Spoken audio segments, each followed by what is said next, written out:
Good morning. Good morning. I'm so delighted to have you here, Sue. This is Sue Miller. She is very active in her career, very active in the associations, and she's done a lot of really interesting things. So I'm going to start by asking you, what did you do before you did this? I did many things before I did this. My career path coming out of high school was education. So I taught very briefly and found that although I'm an amazing educator and I love children, I did not like the politics of public school. So I quickly found myself looking for other opportunities, and I bought my first opportunity, which was a resale store in McHenry. And for 20 years, I owned the only thrift store in McHenry, helping families make ends meet through consignment. So I incorporated my mother, my sister, my brother, my aunt. We had lots of people that worked in the store so that I could go do real estate every day. Along that path, I started, as most of you know, I have 13 brothers. Most of them are in the trades. We started buying homes to flip and obviously hold some. So we as a family decided I would get my license for self-dealing only for our family's benefit. And within 6 months of having the license, I obviously found myself doing this full time back in 1987. So clearly I'm not emeritus yet, but I'm working in my 4th decade of real estate and still doing what I love, listing, selling, helping people make their dreams come true, and moving the industry forward. Let's talk a little bit about moving the industry forward. I know you are deeply committed to education, so let's talk about that first. Then we'll talk more globally about the industry. I know you've been very involved with their scholarship programs. Can you talk a little bit about that, please? Sure. Well, education is key to success when you're a real estate professional. If you don't continue to expand your cranium and learn what's going on in the industry and how to affect the best performance of yourself for your clients, you get lost in the weeds. So I have always been an advocate of continue to stretch your head, learn something new every day, and learn how not only what it is, but learn how to integrate it into your business. So along that path, I found myself relying on Illinois Realtors and the foundation called the Illinois Real Estate Education Foundation. The foundation raises money 100% through donations of entities, enterprises, and real estate professionals to reinvest in real estate professionals, people who are associated with real estate, or children of realtors and the realtor family. So our intention is to raise money to reinvest in people and the profession. Currently, we are tapping on $1 million of scholarships awarded through the Illinois Real Estate Education Foundation. So every year we have 4 or 5 different scholarships that they have applications to. They're evaluated and obviously awarded.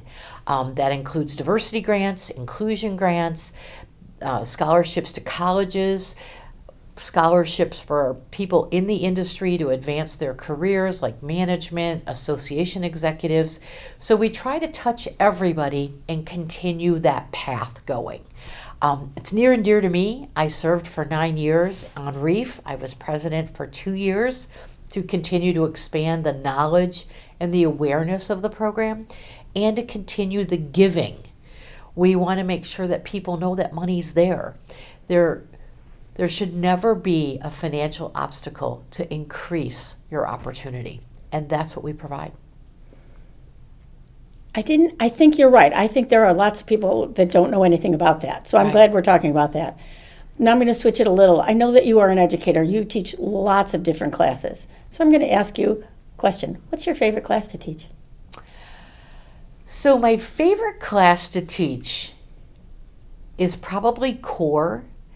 And the reason I love to teach core is that it touches everything we do. And I, as a practitioner, bring a unique perspective to the front of the classroom that I can put real life examples in and make sure that the student participant can say, I never thought of it that way. I also think when you're going through that core, when you're going through license law and antitrust and fair housing and disclosure and the things that we cover in core, you can do the Q&A and answer the question that that student needs answered and positively affect everybody. Because when you're in a course, not everybody's brave enough to ask the question that everybody needs the answer to. And of course, in today's world, I'm able to bring real life perspective to the moment and say, well, let's talk about this and let's talk about why and what's coming forward. So of all the things that I probably put myself in front of, Core Course gives me the opportunity to bring my background, my practice to real life and become the person in the front of the room that's walking, talking, and doing what I'm teaching. And I think that's great. It also allows me to open up for Q&A and just say, bring it on. And if I don't know the question, I know somebody who does.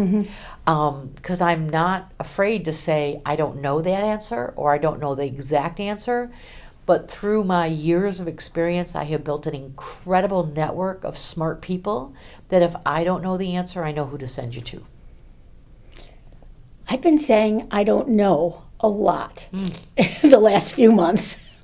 I think that's probably the words that have come. Actually, I'm even more direct. I'm saying, I don't know, beats me, don't know yet, because of all the changes that are coming in the real estate industry. And I must have said 100 times as I've been out in offices and talking to people, I don't know, beats me. I'll tell you what I know to be true at this moment in time, but I don't know the rest. Right. And since I didn't make any of these decisions, I don't have any trouble saying that either. I'm pretty okay with that. What's the biggest challenges you're seeing in the industry right now? Great question. So for the first time in over 100 years of organized real estate, we essentially are going to be asked or forced to change how we do business. We as real estate professionals have always been reluctant to change, resistant to adopting or adapting new techniques and new process. And of course, we're aging. So change is hard. And change equates to fear. Fear lends to resistance. And resistance is what all of this change is about. We have not changed the way we functioned for over 100 years. So the first and foremost point that I always make when asked those same questions is we don't know what the future is going to be. We're still working through agreements and settlements and state legislators. We don't know what the ultimate outcome is going to be. But what we do know is that consumers want more transparency, they want more accountability, they want things to be in writing, and they want you to be the best professional they can get. So if you start internally making those changes now, you will be more prepared when someone tells you these are the things that you must do. So as I'm working through those questions, I'm often saying, I don't know. We don't know. We don't have the final end all be all. But these are the things that are being indicated to us. Transparency, accountability, professionalism, raise the bar, and value proposition. What makes you different than someone else and why should I work with you? Many realtors don't articulate their value well. We know what we do, we know why we do it, but we don't tell others. It's not who we are. Now is the time to start to define who you are, what makes you different, and what's in the consumer. Why should they work with you? Because we will now be competitive, more competitive than we already are, because your value is on the table. What's in it for me is what the consumer is going to ask. That's probably the thing I've been talking about in all of the whole talking about this and that. Two things I've been talking about. You have to read the buyer's agreement. Well, could you just at least read it so you know what you're putting in front of someone? Right. Just read it. Right. But also then, what's your value proposition? And people are struggling with that, really struggling with that. I had one woman in one of the classes that I did. She said, well, I do this. I said, well, no, that's not your value. What do you mean? Well, what is it that I'm getting if I'm your consumer? What's that value? It took me probably till she was getting testy with me, about 5 times for me to say, no, that's not it. Right. That's not it. Keep coming. Yeah. And at the end, she came back and said, thank you. I needed to know that. But it's a hard thing to get people to pull them out of themselves. And it's not, I'm the number 1 realtor in McHenry County or Crystal Lake or the universe. Right. That's not your value. Right. It's a little bit of your value, but it's not really what you're going to do for me. Yeah. I think that's going to be the biggest challenge, is to get people to understand their value. And in addition to that, they need to understand their why. Yes, and very much I so. always do, when I do the workshop on value prop, I always say, what's your why? Why do you do this? This is not easy. Real estate in this decade is not for the faint of heart. This is the most difficult time in all of the years that I've sold real estate, because of the inventory crisis, because of unstable interest rates, because of the conversations that are going on. So you need to understand your why and be able to project your why. And if you start there, your value prop comes clear. Why do you do this? Why are you in an industry that has a large percentage of failure, a large percentage of rejection, a large feeling of frustration? Yes. So if you understand your why, and again, we can all say for 100 years, oh, I like people, I like houses, I want to be out in the industry. That's not a good why. What No. motivates you to show up every day and deal with people? Do you want to help them achieve wealth? Do you want them to see the American dream? Do you want them to be able to establish a hierarchy for the first time ever in their family? What's your why? What makes your light bulb go on? And if you understand your why, the things you do for your client become crystal clear. So if you put your why first, your value prop falls right into place. Why do you do that? Why do you show up every day? Why do you get up at 5 in the morning and check all the new listings and make sure you send them out? Because you want your client to be first. Mm-hmm. You're putting your client's needs above your own. That's important. To your point about know your documents, license law requires you to perform the terms of the agreement that you've presented to your client. Mm-hmm. You have an obligation to understand it and be able to, again, tell your client in a summarized version what that document is. There's not a client on the planet that wants you to go through every word of a 13-page contract. They don't have time and they don't have desire.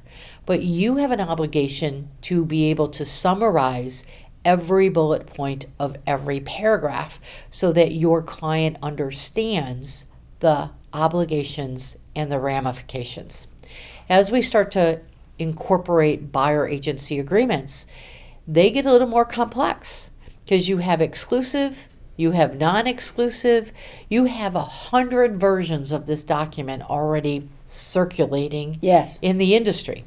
So you need to understand what your brokerage policy is asking you to use, what the license law is asking you to use, and what these settlements and agreements are suggesting that you use. Find the one that works for you, understand it, and be able to, again, summarize it and present it. Back in the 90s, I'll be the historian here, when we left sub-agency and became designated presumed agents of the buyer client, the first flush of that had a document that was in NCR paper for those of you who are as old as me. And before you could talk to a buyer about property, you had to say, Mr. Buyer, am I working for you? Am I not working for you? And by the way, sign this document. Buyers fled real estate offices because they didn't want to sign anything. Mm-hmm. So this whole shift today is not the first time we've made this shift. This is, again, a new version of this shift. But a consumer has a right to know, are you working for them? Under what terms and conditions? And most importantly, how do you get compensated? And for some reason in this industry, we have always struggled with the compensation conversation. Nobody wants to talk about, you're not doing this for free. You're doing this to put food on your table, to pay your bills, to keep a roof over your head, and you're a professional. So this will be uncomfortable for a lot of people to have that conversation incorporated into, why do you do this and what do you bring to the table? But it's not unheard of. When I walk into my vet, there's a sign on the wall that says, we expect to be paid for services rendered. Yes. When I walk into my lawyer, I see expect payment for services rendered. We need to start shifting our conversation and incorporate the words professional, services, compensation, expectations. Because if we don't incorporate those in the conversation, the consumer is still confused. And this entire moment of change is about clarity. I don't, people will probably call me and yell at me, but I don't really think it's a bad change. I think it's just another thing we're going to have to practice our way through. And practice makes perfect. Absolutely. Practice makes perfect. So absolutely. And this is a change that's not, it's not a new conversation. No. It's a conversation that we as an industry have been having for a very long time. Unfortunately, we didn't move fast enough, and the consumers of real estate moved first, which is why we got ourselves in all of the lawsuits. Yes. And now we're in settlement mode. So the consumers have said loud and clear, we don't like the way this is moving. We're going to take command. Could there have been other options? Of course, but here we are. We are in the mix. We're going to have settlements. And I have always said I would much rather adapt than be forced to adopt. So I'm hopeful that we as a industry can come up with the best practices before we're forced to take on other people's practices. And that's what we're talking about.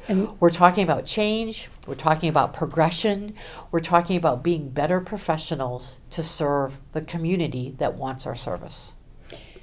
I read somewhere about this being nervous, because that's what I think most of the realtors are now. We're nervous. We're having anxiety. You can feel anxiety in your body. Your stomach hurts. You start to sweat a little bit. You know, your voice gets a little squeakier. All of this anxiety. But here's an interesting thing. Those are exactly the same symptoms of when you're excited. Yeah. We're going to have to, in our minds, rephrase this, I'm nervous to say I expect you to pay me, to being, I'm excited to tell you what I'm going to do for you. That's going to have to be the change. And your body, you're going to have to learn to you don't actually have to fool your body. Your body's already there. You're going to have to fool your mind to go from I'm scared to I'm excited. Because your body's doing the same thing for you one way or another. And I think about that every time I stand up and I go, I'm a little nervous. And I say to myself, I'm not nervous. I'm excited to be doing this. And I think that's what we're all going to have to be to stop being nervous and start being excited about all these changes. And I agree. And as a speaker, as you and I are often in front of others, people will always ask me, are you nervous? Always. Absolutely. And the day that I'm not nervous, I'm worried. Because that adrenaline is what makes me top of my game. I need to have the caffeine rush and the adrenaline rush to make sure that the butterflies are still there. Because if the butterflies aren't there, I'm not there. I need to have that anxiety to be top of my game. However, no matter how many times you face that fear, practice makes perfect. I was going to say, yes. My dog, you all know I have a golden retriever. She knows more about real estate than anybody, because this stuff doesn't just happen without practice. So if you don't have a spouse that's willing to listen, if you don't have kids that are willing to listen, if you don't want to talk to the mirror, I just grab the dog and say, okay, today we're going to talk about antitrust, or today we're going to talk about fair housing, or today we're going to talk through the buyer agreement. She doesn't care. I'm petting her. I'm giving her treats. She's listening. Oh, I don't know if she's listening or not, but I'm speaking. And the more you speak, you're writing that story in your head. You're creating that track that you can just recite it and be excited about it and move it forward. I can only imagine how Taylor Swift sounds in the shower, because she practices every one of her songs at home before she delivers it, over and over. So the more you have this conversation in your head, and more importantly, you articulate it, you become more comfortable. The nerves just let you deliver it better. So practice, practice, practice, practice, practice. Your managing broker should be open door and let you practice. Find a partner and practice. And more importantly, practice the hard questions. How much do you make? When is our obligation over? What if I don't like you? Get out of your box. Not everybody's going to be a mix for you. I am terrible at working with engineers because I'm an engineer. I'm a data-driven human. So when an engineer comes to me as a client, I know that we're going to struggle from day one, because they're going to want more information than I'm willing to give, because I'm still the professional. And I express that. I'm like, we're going to have a couple rough spots here, and let me tell you why. You're going to want a whole lot of data, and I'm going to want you to trust me that I've already looked at it. You're going to have trouble. I'm going to have trouble. You're going to have trouble. So you have to identify where's your pain point, where's your hard spots, and you need to practice through them. You talked about excitement. I believe that this moment in our industry is the greatest opportunity for successful people to become more successful. I would agree. I know what I'm worth. I know what I bring to the table. This is the first time ever, and spoiler alert, this is probably a little controversial, that I will get paid for what I bring to the table. Many agents and many practitioners that I'm talking to are like, oh my God, this is going to drive our compensation down. I'm suggesting just the opposite, that this is an opportunity for you to determine where you are on the scale and get paid for what you're worth. Every consumer has been taught from the moment they left the womb that there are good, better, and best choices in anything they buy. If you want, and I always use peas as my example, if I'm throwing green peas into chicken soup, I don't care what the quality is. But if I'm serving green peas as the side, I want nothing less than the silver can. Because to me, that's the most reflective of what a pea should taste like. So this is the first time in our industry a consumer is going to be given choice of good, better, best. So if they're doing a no-brainer transaction, they might be willing to accept a good practitioner. If they're doing a difficult transaction, one that's going to require excessive amount of negotiation and strategy, they want the best person on the planet. And ladies and gentlemen, they're going to pay you for that. And they're going to be willing to pay you for that, because that's what consumerism is all about. I don't disagree. I agree with you, Sue. I think that this is going to be opportunities for people who are fearless and who are good at what they do. Yeah. It's the people who are fearful and not particularly either particularly good at what they do, or they have no skill whatsoever to be able to articulate what they do. Right. Anyway, I think this is a time of change. I think this is a great time of opportunity. You could probably hear it in my voice that I am extremely excited about the changes that are about to come. Of course, I have anxiety because I'm a control freak. You all know that. I don't know what the outcome is going to be, but all I can do is continue to move forward and hope that I'm prepared to embrace our future. Because, ladies and gentlemen, I'm not going anywhere. I love what I do. I love giving opportunities to others to establish and build wealth through real estate, and I'm a good advocate for them. So I'll figure it out. You'll figure it out. We're going to figure this out together. But at the end of the day, status quo is no longer acceptable. You must start changing. You must become the butterfly. So we're here. Your association's here. Your education directors are here. Your curriculum is here. Seek out cranium expansion opportunities. I'm going to end with that. That's a perfect way to end this day. Thank you so much for being here, Sue. Thank you, my friends. Thank you so much, my friend. Thank you. Just a note, the views of our guests may not reflect the views of the North Shore-Barrington Association of Realtors.